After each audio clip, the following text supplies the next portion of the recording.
నమస్తే welcome to hit TV. ఈ రోజు మనతో పాటు ఐకానిక్ ఆస్ట్రాలజర్ గట్టుపల్లి సురేష్ బాబు గారు ఉన్నారు. వారితో మాట్లాడి అనేక విషయాలు తెలుసుకునే ప్రయత్నం చేద్దాం. నమస్తే గురుగారు. జై శ్రీమన్నారాయణ. గురుగారు, పరాభవనామ సంవత్సరం వస్తుంది కాబట్టి రాజకీయాల్లో కొత్త మార్పులు జరుగుతున్నాయి. రోజుకొక మార్పు జరుగుతుంది.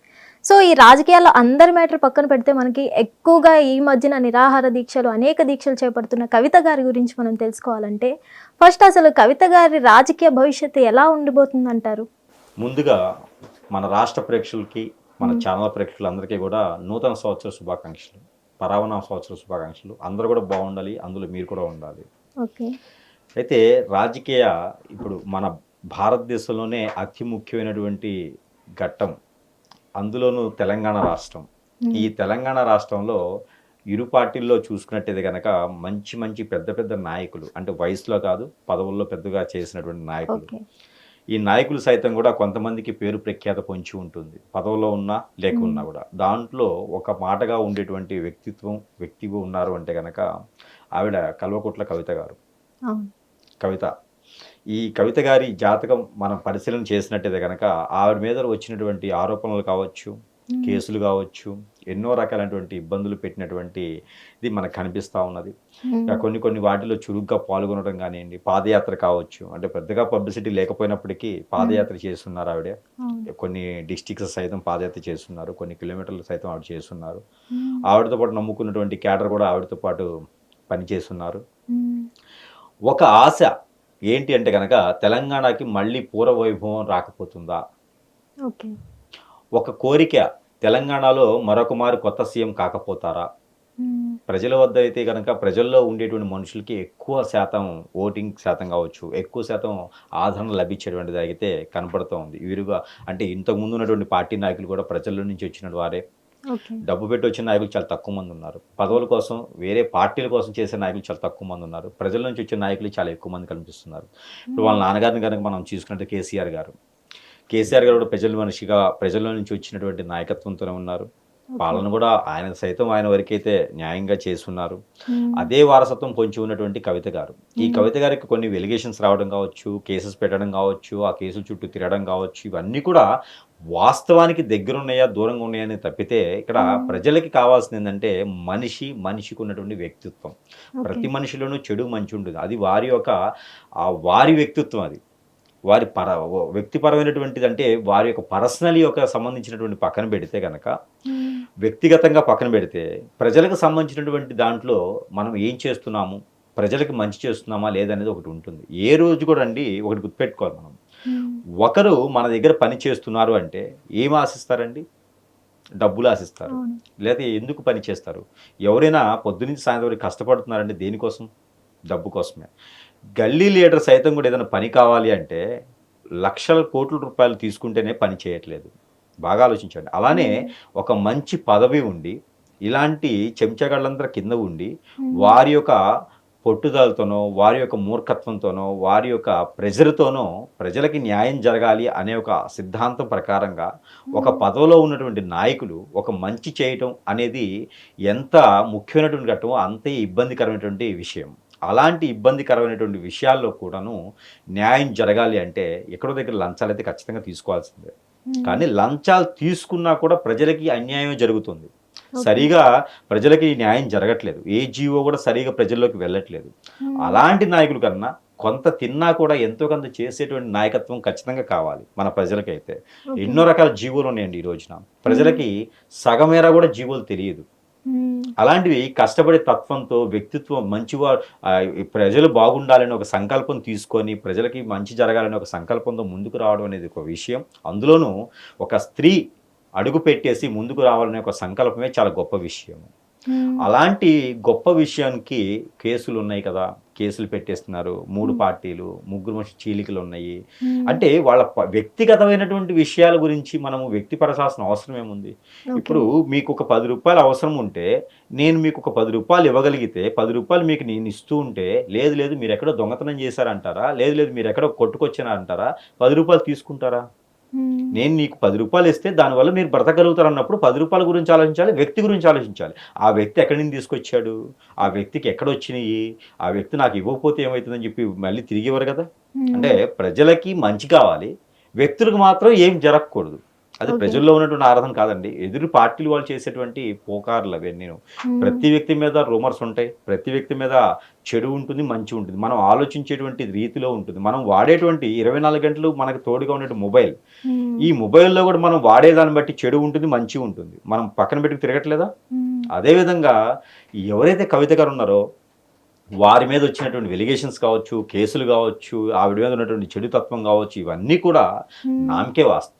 కాకపోతే ప్రజల్లో ఉన్నటువంటి మనిషి వ్యక్తిత్వం, ప్రజలకి ఏం చేయగలుగుతారు అనేది, ఆవిడకి ఉన్నటువంటి మొండి ధైర్యం, ఆవిడకు ఉన్నటువంటి చాకచక్యమైనటువంటి విషయము, తెలివితేటలు, ఇవన్నీ కూడా తెలంగాణ రాష్ట్రాన్నే కాదు, యావత్ ప్రపంచ స్థాయి కూడా ఆవిడ తెలివితేటల్లో ఎంతో మంది బాగుపడ్డవారు ఉన్నారు. ఎన్నో రకాలైనటువంటి వ్యాపారాలు పెట్టుకున్నవారు, ఉద్యోగాలు చేసేవారు, ఎంతో మందికి ఉపాధి అవకాశాలు కల్పిస్తున్నారు ఆవిడే.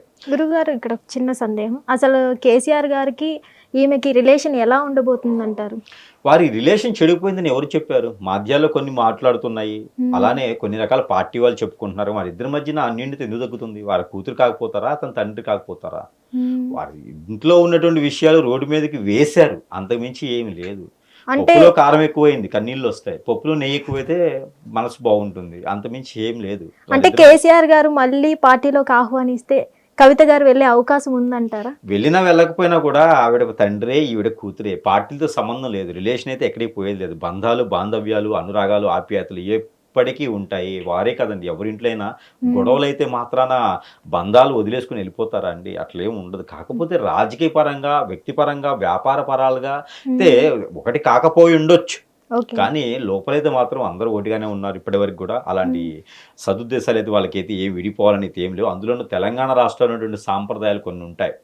ఎంత కొట్టుకున్నా కూడా అన్నా చెల్లెళ్ళు కాళ్ళు మొక్కునేలాగా ఉంటుంది. తండ్రి కూతురికి ఆప్యాయత ఎక్కువగానే ఉంటుంది. తెలంగాణ రాష్ట్రాల్లో ఆప్యాయతలకి ఎక్కువ విలువలు ఉంటాయి, వాటికి పెద్దపీట వేస్తారు. అందులోనూ వీరు అతి ఉన్నతమైనటువంటి కుటుంబంలో వచ్చిన వారు, దాంట్లో వచ్చిన వారి కవిత కాబట్టి. ఇక పరాభనామ సంవత్సరం, ఈ పరాభనామ సంవత్సరంలో కల్వకుంట్ల కవిత గారి ఒక రాజకీయ వ్యవస్థ, రాజకీయ జీవితం ఎలా ఉండబోతుందంటే, పోయినటువంటి వాటి మీద కొంచెం బెటర్గానే ఉండబోతుంది. ప్రజలకు ఇంకొంచెం దగ్గరగా చొరవ చేసుకొని ఇంకొంచెం దగ్గరగా ఉండేసి మంచి మంచి కార్యక్రమాలన్నీ మొదలుపెట్టేసి, ఆవిడకున్న నినాదాలు ఏవైతే ఉన్నాయో ఇవి ఆవిడకి, జనానికి, ప్రజలకి, తెలంగాణ రాష్ట్ర ప్రజలకి ఏదైతే ముఖ్యమైనటువంటి అవసరాలు ఉన్నాయో ఆ అవసరాలను తీర్చేటువంటి స్థాయిలో ఒక మేనిఫెస్టో రిలీజ్ చేయబోతున్నారు ఈ కల్వకుంట్ల కవిత గారు. అలాంటి మేనిఫెస్టో రెడీ చేస్తారు. ఈ యొక్క ఇంకొంచెం కార్యాచరణ అయితే ముందుకి తీసుకెళ్ళబోతున్నారు. దీనికి సపోర్ట్గా వారి ఇంటో వారే కాదు, వారి ఇరువురు కూడా ఆవిడకి సపోర్ట్ చేసే విధంగానే ఉంటారు. ఒకవేళ సపోర్టింగ్ అనేది పార్టీ శ్రేణుల్లోనో, పార్టీ అధినాయకులతోనే కాకుండాను ఈవిడ సొంతంగా ప్రజల కోసం, ప్రజల మీద నమ్మకంతో మరొక అడుగు ముందుకు వేసేలా అయితే మాత్రం ఖచ్చితంగా కనబడుతున్నారు. ఇంకొంచెం చొరవ చూసుకొని, ఇంకొంచెం ప్రోత్సాహంతో ముందడుగు వేతి మాత్రం ఖచ్చితంగా వేస్తారు. ఇలాంటి కేసులు కావచ్చు, బోగర్సీ కావచ్చు, ఇవన్నీ శాశ్వత కాలం అయితే ఉండవు. కాకపోతే ఆవిడ రాజకీయ ప్రస్తావన అయితే మాత్రం మరొక మారు ఇంకొక అడుగు ముందుకు వేయొచ్చు అని ఖచ్చితంగా అయితే చెప్పొచ్చు. ఏ పార్టీ సపోర్ట్ చేస్తే మనకు అనవసరం. వ్యక్తిగతమైనటువంటి జీవితం, ఆ వ్యక్తిలో ఉన్నటువంటి మానవత్వం, ఈ రెండే మనకు కావాలి. ఈ రెండు ప్రజలు ఆలోచించిన పని అయితే కనుక ఆవిడకి పట్టడం కట్టడంలో పెద్ద విశేషమేం లేదు. ఆవిడ ఖచ్చితంగా మంచి పనులు చేస్తున్నారు కాబట్టి పట్టం కట్టడం.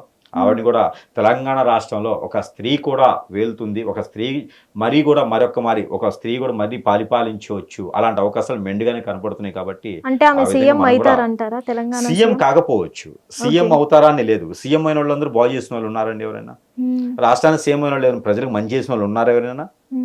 ప్రజలకు మంచి చేయాలంటే పదవులు కాదు, మంచి చేయడానికి కాకపోయినా సరే సీఎం అవుతారా? సీఎం అవుతారా అనేది ఏం లేదండి. క్యాడర్లో అప్పుడున్నటువంటి వ్యవస్థ పరిస్థితి ప్రకారంగా అయితే మాత్రము అది ఏ పార్టీ వారికి సపోర్ట్ చేస్తున్నారా, ఏ పార్టీ వారి కోసం, ఆవిడ వ్యక్తిగతమైనటువంటి విషయాలు, ఆ పార్టీ శ్రేణులో చేసుకునేటువంటి విషయాలు. కాకపోతే ఇక్కడ మనము ఆవిడ జాతక ప్రకారంగా మనం చూసుకోవాలి. ముఖ్యంగా ఆవిడ జాతక పరిశీలనలు అయితే కనుక రవి ఉత్సవంలో ఉన్నాడు, గురువు ఉత్సవంలో ఉన్నారు, ఈ రెండిటితో పాటు శుక్రుడు ఉత్సవంలో రాబోతున్నారు, బుధుడు ఉత్సవంలో ఉన్నారు. కాబట్టి ఈ 4 కూడా ఒక పదవి రావడానికైనా, ఒక ప్రాంతాన్ని పాలించడానికైనా అత్యవసరమైనటువంటి గ్రహాలన్నీ కూడా ఆవిడికి సానుకూలంగా మారడం. అదిగాక పరాభనామ సంవత్సరంలో రాహుకేతు అటువంటి పరాభనామ సంవత్సరం వస్తుంది. ఈ సంవత్సరం మొత్తం కూడా రాహువు, కేతువు, మరొకరు రవి భగవానుడు, ఈ ముగ్గురే వేలుతూ ఉంటారు. ఆ ముగ్గురుతో వేలేటువంటి పరాభనామ సంవత్సరంలో ఈవిడి జాతకంలో కూడా రవిచంద్రులు ఇద్దరు కలయికతో ఉత్సవంలో ఉన్నారు. కాబట్టి ఆవిడకి ఖచ్చితంగా ఏదో ఒక రకమైనటువంటి జనానికి మంచి చేయాలనేటువంటి సంకల్పం ఆవిడలో మైండ్ సెట్కి వస్తుండేది. ఆ సంకల్పంతో మరొక అడుగు ముందుకు వేసే తనత్వం కనిపిస్తూ ఉంది. ఆగస్టు తర్వాత మరొక విధంగా ఇంకొక ముందడుగు వేసేటువంటి యోగిచ్చిన అయితే బాగా కనిపిస్తుందని చెప్పొచ్చు. కర్కాటక రాశిలోకి గురువు రాగానే ఆవిడికి మంచి యోగం వస్తుందని మాత్రం ఖచ్చితంగా చెప్పొచ్చు. గురు చండాల యోగం అనేది ఆవిడకి ఆరంభమవుతుంది. ఆ టైం నుంచి ఈవిడికి చాలా బాగుంటుంది. మరొకటి ఏంటంటే కనుక నరదిష్టి నరఘోష అయితే కొంచెం ఎక్కువగా అనిపిస్తుంది. నేను పరిశీలన దాన్ని బట్టి కవిత గారికి వేరే ఇంకొకటి ఏంటంటే కనుక చెడు క్రియలు చాలా చేయించేటువంటి అవకాశాలు ఉన్నాయి. కొంచెం జాగ్రత్తగా ఉండడం కూడా అత్యవసరమైనటువంటి మంచి జరుగుతుంది. చాలా జాగ్రత్తగా ఉండాలి. ఏదో ఒక గురువృత్తి వారి కాంట్రాక్ట్లో ఉండాలి. ఎప్పటికప్పుడు వారికి ఉన్నటువంటి చెడు దృష్టిని తీసేసుకునే విధంగా ఉంటే మాత్రమే ఆవిడ ముందుకెళ్ళేదానికైతే ఉంటుంది. ఈ ప్రికాషన్స్ అయితే మాత్రం కవిత గారు ఖచ్చితంగా తీసుకోవాలి. ఎనీవే తెలంగాణ రాష్ట్రంలో మరొక స్త్రీ హస్తం కూడా ఉండాలని మనస్ఫూర్తిగా కోరుకుంటూ, మంచి పదవులు రాకపోయినా జనానికి మంచి చేసే తత్వంలో ఉండాలని మరొక మారు అనుకుందాం. కవిత గారికి ఆల్ ది బెస్ట్. ధన్యవాదాలు గురుగారు. హిట్ టీవీ యాప్ ఇందులో short news, live news, entertainment shows, movies, digital magazines తో పాటు మీ జిల్లా వార్తలను కూడా ఫ్రీగా చూడొచ్చు. ఇంకెందుకు ఆలస్యం, వెంటనే హిట్ టీవీ యాప్ ని డౌన్లోడ్ చేసుకుని ఫ్రీగా ఎంటర్టైన్మెంట్ పొందండి. Hit TV app. Hit TV app. Please download Hit TV app. Hit TV app ని ఫ్రీగా డౌన్లోడ్ చేసుకొని ఎంజాయ్ చేయండి. మీకు నచ్చిన ఎంటర్టైన్మెంట్ కోసం హిట్ టీవీ యాప్ ని ఫ్రీగా డౌన్లోడ్ చేసుకొని ఎంజాయ్ చేయండి. హిట్ టీవీ యాప్ని డౌన్లోడ్ చేసుకుని ఆస్వాదించండి, ఆశీర్వదించండి. ఇంతమంది సెలబ్రిటీలు హిట్ టీవీ యాప్ ని డౌన్లోడ్ చేసుకోండి అని చెప్తున్నారంటే ఎంత మంచి యాప్ ఆలోచించండి. అమెరికా అమెరికా అమెరికా అమెరికాలో చదవాలనుకునే వాళ్ళకి విశ్వసనీయమైన పేరు మన శౌర్య కన్సల్టెన్సీ. UK లో 1 year masters. UK లో 1 year masters. 2 years work permit up to 5 years visa. Contact Saurya Consultancy. Contact 89851 89851.